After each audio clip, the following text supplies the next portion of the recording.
오늘 함께 읽은 본문 말씀을 통해서 주님을 사랑하십니까? 라는 제목으로 말씀을 드립니다. 사람들은 사랑을 받기를 원합니다. 그리고 그 사랑을 보기를 원합니다. 그러면 어떻게 사랑을 보여줄 수가 있을까요? 행동이 있어야 합니다. 아브라함이 독자 이삭을 모리아산에서 번제로 바치는 순종은 하나님을 향한 사랑을 행동으로 보여준 것입니다. 그리고 막달라 마리아가 향유 옥합을 깨뜨려 예수님 발 앞에 부어드린 헌신은 예수님을 향한 사랑을 행동으로 보여드린 것입니다. 삼손과 들릴라는 이야기를 우리는 알고 있습니다. 삼손은 들릴라를 사랑했습니다. 그런데 사랑했어도 영적인 비밀은 가르쳐 주지 않았습니다. 그랬더니 들릴라가 당신이 힘이 어디서 나오는지 그 비밀을 내게 말하여 주지 않는 것은 나를 사랑하지 않기 때문이라고 말하니까 삼손이 죽을 만큼 괴로워합니다. 그리고 결국은 힘이 머리카락에서 나오는 것을 알려줍니다. 그리고 머리카락이 잘리고 두 눈이 뽑히면 돼서 연자맷돌 돌리는 신사가 되어집니다. 사랑을 보여주었다가 잘못된 사랑에 속은 것입니다. 사람들은 이처럼 사랑을 확인하기를 원하고 행동으로 보여주기를 원합니다. 그런데 사람만 그런 것이 아니라 하나님도 그러하시다는 겁니다. 하나님은 먼저 우리를 사랑을 보여주셨습니다. 독생자인 예수 그리스도를 이 땅에 보내주셔서 십자가에 죽게 하셨습니다. 로마서 5장 8절에 보면 우리가 아직 죄인 되었을 때에 그리스도께서 우리를 위하여 죽으심으로 하나님께서 우리에 대한 자기의 사랑을 확정하셨느니라. 아멘. 확정하셨다는 말은 그 사랑을 우리에게 보여주셨다는 이야기입니다. 우리가 조금 부족해도 사랑을 하시고 실수를 해도 하나님께서는 우리를 사랑하여 주십니다. 탕자처럼 큰 잘못을 저질렀을 때도 우리를 사랑하여 주십니다. 하나님의 사랑은 영원하시고 변함이 없으시고 조건 없는 사랑이십니다.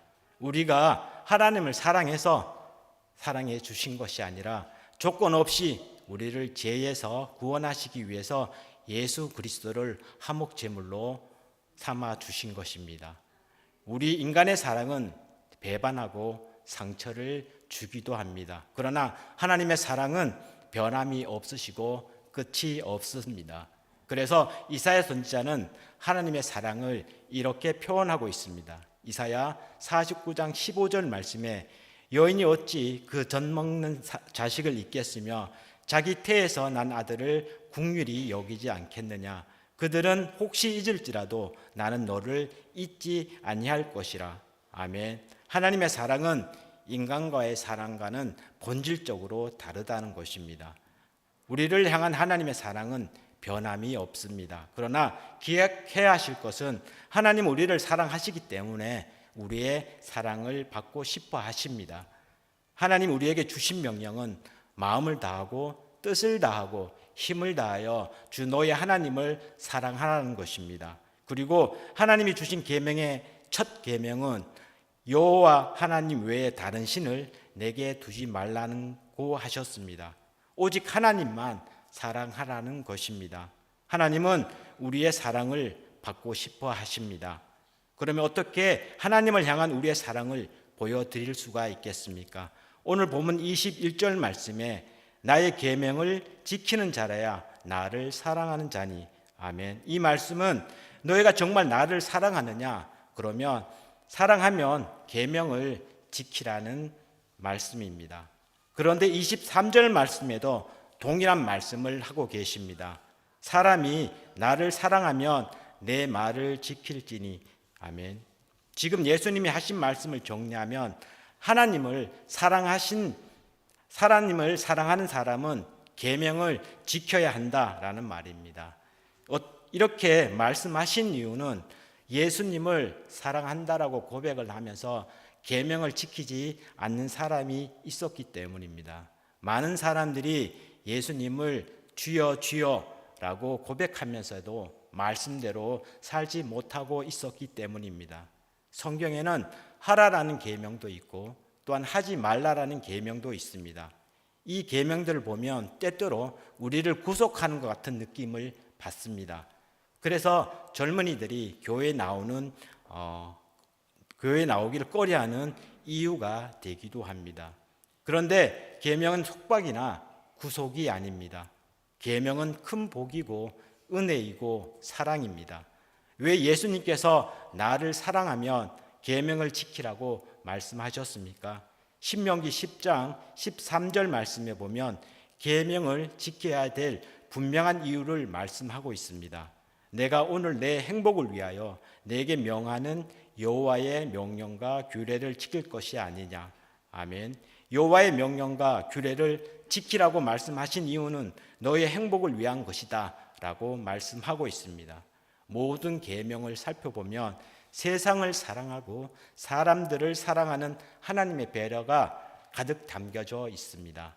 사람을 괴롭히려고 주시는 것이 아니라 사람들에게 행복을 주시려고, 기쁨을 주시려고, 또한 복을 주시려고, 은혜를 주시려고 주신 명령이 계명입니다. 오늘 본문을 봐도 하나님을 사랑하고 계명을 지키면 하나님이 주신 약속이 있음을 말씀하고 있습니다. 먼저 계명을 지키면 주님의 사랑을 받습니다. 사람은 누구나 사랑받기를 원합니다. 그것이 사람 사이의 사랑이든 하나님과의 사랑이든 누구나 사랑을 받기를 원합니다. 그러나 주님의 사랑은 아무에게나 주어지는 것이 아닙니다.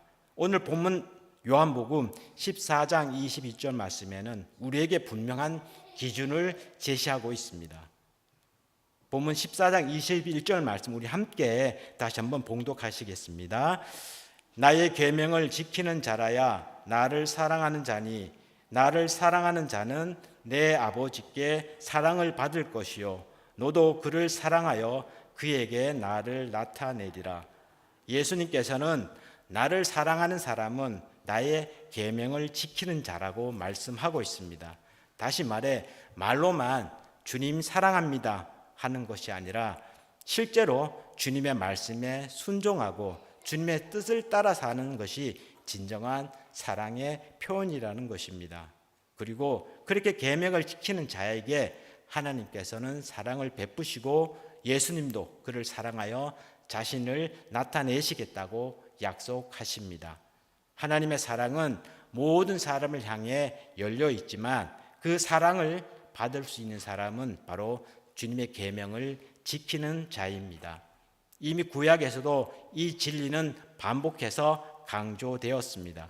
출애굽기 20장 6절에서는 이렇게 말씀합니다. 나를 사랑하고 내 계명을 지키는 자에게는 천대까지 은혜를 베푸느니라. 아멘. 하나님을 사랑하는 것은 곧 계명을 지키는 것이며 그들에게 하나님은 오랜 세대에 이르기까지 은혜를 베푸신다고 하셨습니다. 그 사랑은 일시적인 감정이 아니라 지속적인 순종과 언약 안에 있을 때 누리는 복입니다. 성경에 나오는 믿음의 사람들을 보면 아브라함은 하나님께서 말씀하셨을 때 그는 하나님을 신뢰하고 사랑했기 때문에 즉시 순종했습니다. 그의 믿음의 걸음 하나하나는 하나님께 대한 사랑의 고백이었습니다. 하나님은 그런 아브라함을 나의 보시라고 부르시면서 특별한 사랑으로 응답하여 주셨습니다. 모세도 하나님을 사랑했기에 두려운 마음을 안고도 하나님 부름에 응답했습니다. 그는 연약했지만 하나님의 명령을 따랐고 평생 하나님의 뜻을 이루기 위해 자신을 드렸습니다. 하나님께서는 그런 모세와 대하실 만큼 깊은 사랑의 교제를 나누어 주셨습니다. 다윗은 하나님을 사랑하는 마음이 그 누구보다 뜨거웠습니다. 실수도 했고 죄도 저질렀지만 그는 늘 하나님 말씀을 사모했고 회개하며 하나님 마음에 다시 맞추려고 했습니다. 하나님은 그 사랑을 받으시고 그와 영원한 언약을 맺으셨습니다. 그리고 그의 후손을 통해 사랑의 완성이신 예수 그리스도를 이 땅에 보내주셨습니다. 이처럼 믿음의 조상들은 단지 하나님을 믿는 데서 그치는 것이 아니라 하나님 말씀에 순종함으로 하나님과 깊은 사랑과 은혜를 누렸습니다. 우리가 정말 주님을 사랑한다고 한다면 그 사랑의 삶을 모습으로 드러나야 합니다. 주님 말씀을 따르고 주님의 계명을 지키는 삶으로 나타나야 합니다. 계명을 지키는 것이 부담으로 느껴질 때도 있습니다. 그러나 요한일서 5장 3절에는 이렇게 말합니다. 하나님을 사랑하는 것은 이것이니 우리가 그의 계명을 지키는 것이라. 그의 계명들은 무거운 것이 아니로다. 아멘. 하나님을 사랑한 자에게 계명은 짐이 아니라 기쁨입니다. 왜 그렇습니까? 사랑하는 사람을 위해 무언가를 하는 것은 힘들어도 기쁨이 되기 때문입니다. 마치 부모가 자녀를 위해 헌신할 때 아무리 피곤해도 힘들어도 그 안에 기쁨이 있는 것처럼 하나님을 사랑하는 자는 주님의 뜻을 따르는 것이 즐겁고 감사한 일입니다. 그래서 하나님의 계명은 부담이 아니라 사랑의 표현이고 은혜의 통로입니다. 여러분은 주님의 사랑을 받고 싶으십니까? 그렇다면 주님의 계명을 지키시기를 소망합니다. 말씀이 우리 삶의 기준이 되게 하십시오. 그럴 때 주님은 여러분들을 더욱 깊이 사랑하시며 그 사랑을 분명히 나타내실 것입니다. 그리고 그 사랑이 우리의 삶을 변화시키고 우리를 통해 또 다른 이에게 전해지게 될 것입니다. 그리고 계명을 지키면 주님이 함께 하십니다. 본문 23절 말씀에 예수께서 대답하여 이르시되 사람이 나를 사랑하면 내 말을 지키리니 내 아버지께서 그를 사랑하실 것이요 우리가 그에게 가서 거처를 그와 함께 하리라. 아멘. 여기서 우리와 그와 함께 하리라는 말씀은 성부, 성자, 성령 삼일체께서 우리와 함께 하신다는 뜻입니다. 우리가 주님을 사랑하고 그분의 말씀을 지키면 하나님께서 우리의 마음에 찾아오셔서 우리와 함께 하시겠다고 약속하신 것입니다. 이 말씀은 놀라운 축복의 말씀입니다. 하나님께서 함께 하시면 우리는 혼자가 아닙니다. 슬플 때, 외로울 때, 두려울 때 하나님이 우리 가운데 계셔서 위로하시고 힘주시고 인도해 주십니다.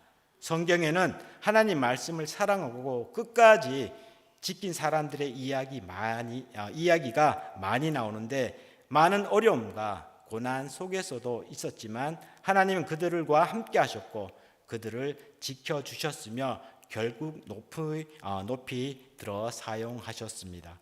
대표적인 인물이 요셉입니다. 요셉은 형들에게 미움을 받아 애굽에 팔려갔습니다. 그곳에서도 억울한 누명을 쓰고 감옥에 갇히는 고난도 있었습니다. 요셉은 억울하고 고통스러운 상황 속에서도 하나님의 뜻을 놓지 않았습니다. 유혹을 이기고 불평하지 않았고 그리고 맡겨진 일을 충실히 감당했습니다. 하나님은 그런 요셉과 함께 하시며 결국 총리의 자리까지 높이 세우셨습니다. 다니엘과 세 친구도 바벨론이라는 이방 땅에 살면서도 하나님의 말씀을 지키기 결단했습니다. 왕이 만든 금 신상에 절하라는 명령을 받았지만 우리는 왕의 신에게 절하지 않겠습니다. 하나님만 섬기겠습니다. 라고 담대히 말했습니다. 세 친구는 결국 뜨거운 풀물 속에 던져졌습니다. 그런데 놀라운 일이 일어납니다. 불 속에서 세 사람이 아니라 네 사람이 걸어 다니고 있는 것을 보였고 그 넷째는 마치 하나님의 아들과 같았다고 다니엘 3장 25절에 기록하고 있습니다. 그들은 머리카락 하나 타지 않았고 옷에 냄새까지 나지 않았습니다.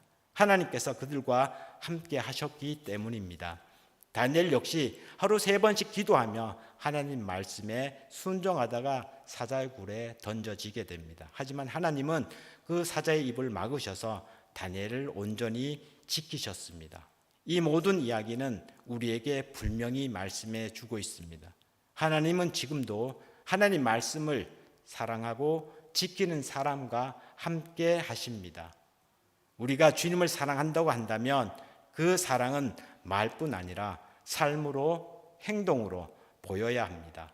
그리고 구체적인 모습이 바로 주님의 계명, 그리고 즉 말씀을 지키는 삶입니다. 요한복음 14장 23절에서 예수님은 이렇게 말씀하십니다. 사람이 나를 사랑하면 내 말을 지킬 것이다. 그러면 내 아버지께서 그를 사랑하실 것이고 우리가 그에게 가서 그와 함께 살 것이다. 이 약속은 단순히 가까이 계시겠다는 의미가 아닙니다. 하나님이 우리 안에 거하시고 우리와 함께 하시며 늘 동행하시겠다는 놀라운 말씀입니다. 여러분, 주님의 말씀을 지키는 삶이 때로는 불편할 수가 있습니다. 세상이 원하는 방식과 다를 수 있고 그리고 손해처럼 느껴질 때도 있습니다. 하지만 기억하십시오. 하나님 말씀에 순종하는 사람과 함께 하십니다. 그리고 하나님의 함께 하심은 이 세상 무엇과도 바꿀 수 없는 최고의 축복입니다. 주님이 함께 하시는 삶, 그것이 가장 안전한 삶이고 가장 복된 인생의 길입니다. 그러므로 주님을 사랑하십시오. 그리고 그 사랑을 말씀을 지키는 삶으로 보여드리십시오. 그럴 때 하나님은 여러분과 늘 함께 하시며 여러분의 인생을 친히 인도하시고 사용하시고 축복해 주실 것입니다. 말씀을 정리하겠습니다. 주님을 사랑한다면 말씀을 지키십시오. 사랑은 말로만 하는 것이 아니라 사랑은 행동으로 드러나야 합니다. 하나님은 우리를 향한 사랑을 분명히 십자가를 통해서 보여주셨습니다. 그리고 이제는 우리에게 물으십니다. 너는 나를 사랑하느냐? 그 사랑에 대한 우리의 대답은 말씀을 지키는 삶입니다. 말씀을 지키는 것은 주님을 사랑한다라는 증거입니다. 그리고 그 말씀에 순종할 때 하나님은 우리를 더욱 사랑하시고 우리와 함께 하시며 우리 삶 속에 주님의 임재를 나타내십니다. 말씀을 지키는 삶은 때로 어렵고 손해보는 것 같지만 그 길은 가장 안전하고 가장 복된 길입니다. 왜냐하면 그 길에 주님이 함께 하시기 때문입니다. 주님을 향한 사랑을 꾸준히 확인하시고 또한 고백하시고 계명을 지키는 삶을 통해 주님의 사랑을 충만히 받고 모든 기도에 응답받는 복된 삶 사시기를 기도합니다. 아멘. 사랑의 하나님, 감사를 드립니다. 우리를 먼저 사랑하시고 또한 독생자 예수 그리스도를 보내주셔서 십자가에서 그 사랑을 확증해 주신 은혜에 감사를 드립니다.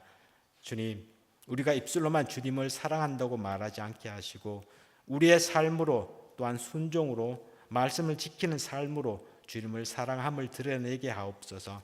주님의 계명이 때로는 저희들 삶 가운데 부담스럽고 어려워 보일 때도 있지만 그 계명 안에 담긴 사랑과 은혜 그리고 우리를 행복을 기억하며 기쁨으로 순종하게 하시고 주님의 뜻을 따라 사는 그러한 기쁜 축복의 삶을 살아갈 수 있도록 저희들을 인도하여 주시옵소서. 사랑의 하나님, 우리가 주님의 말씀을 지킬 때 우리 안에 거하시겠다고 하신 약속을 믿습니다.